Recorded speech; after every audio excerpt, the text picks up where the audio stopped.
The papacy, the holiest office in Christianity, symbol of divine guidance and moral integrity, right? But what happens when the vicar of Christ becomes a tyrant in robes? Beneath the gold, incense, and solemn hymns lies a dark history soaked in corruption, power lust, and blood. These are not legends. These are real men, real popes, and their stories are verified by historians, not whispers. Now, without further ado, let's go back in history. 5. Pope Benedict IX, from 1032 to 1048. Our descent begins with a pope so debauched, so morally bankrupt, the Church had to erase him 3 times. Benedict IX became pope around age 20, a child of the powerful Tusculum family who quite literally bought the papacy for him. What followed was a reign that read like a crime thriller. Allegations of rape, murder, sodomy, and hosting orgies within the Vatican itself. Chroniclers of the time, like Bishop Bonizzo of Sutri, claimed Benedict's life was so vile, so foul, so execrable that his own people rioted to drive him out. He was deposed, re-elected, fled, and returned multiple times. At one point, he sold the office to his godfather for a hefty sum, sparking outrage that shattered what little credibility remained in the papacy. Pope Victor III, writing years later, still referred to Benedict's time in power as a period of unspeakable scandal.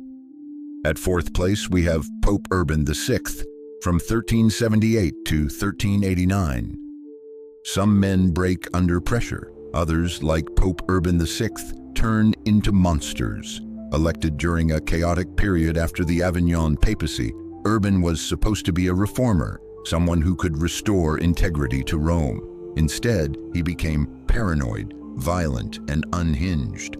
Urban grew convinced his own cardinals were conspiring against him. So, what did he do? He had 5 of them tortured and executed. Some reports claim their skin was flayed and bones broken with clubs. He once raged, "I will depose them all, dead or alive." His papacy became so horrifying that the Church elected a rival pope in Avignon, triggering the Western Schism, where Europe was divided under 2 competing popes, one in France, one in Rome.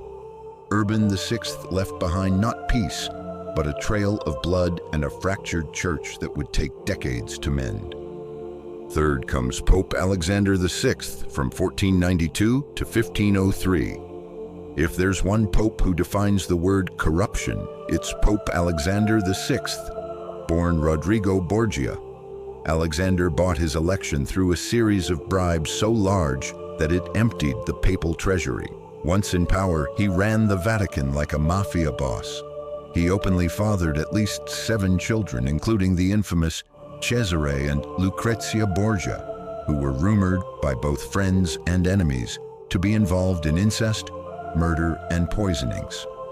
Under Alexander's rule, the papal apartments became a palace of pleasure and scheming. In one infamous event known as the Banquet of the Chestnuts, dancers and prostitutes were reportedly brought into the Vatican, and guests were rewarded with gold and clothes based on how many they could bed. He wasn't just morally corrupt, he was politically ruthless. He used church money to build the Borgia dynasty, installed family members into high-ranking positions, and was suspected in the deaths of several rivals. Even Machiavelli studied him as the model of unholy political genius. In the end, Alexander died, ironically, after possibly ingesting his own poisoned wine meant for someone else. The 2nd place is taken by Pope Stephen VI, from 896 to 897. Rome has always loved drama, but what happened under Pope Stephen VI was the definition of macabre madness. After rising to power amid a brutal power struggle, Stephen fixated on Pope Formosus, his long-dead predecessor. In an act historians still struggle to explain, he ordered Formosus's corpse exhumed, dressed it in papal robes, and placed it on trial in the infamous Cadaver Synod. Picture it, a rotting corpse slumped in a throne, while Stephen ranted and accused it of crimes against the Church. A deacon was assigned to speak for the dead man. The corpse was found guilty, stripped of its papal garments, and had its blessing fingers cut off. Then it was dumped into the Tiber River. The Roman people were horrified. Riots broke out, and within months, Stephen was arrested and strangled in prison. His actions were so appalling that the Church tried to erase all records of the synod. But history never forgets. You've made it this far, and you're probably wondering, can it get worse? Let's just say, what comes next makes the others look like choir boys. But if you're the kind of person who finds truth in the shadows, who isn't afraid to explore history's darkest corners, then maybe this channel's your sanctuary. Hit subscribe, light the like button like it's a votive candle, and leave a comment.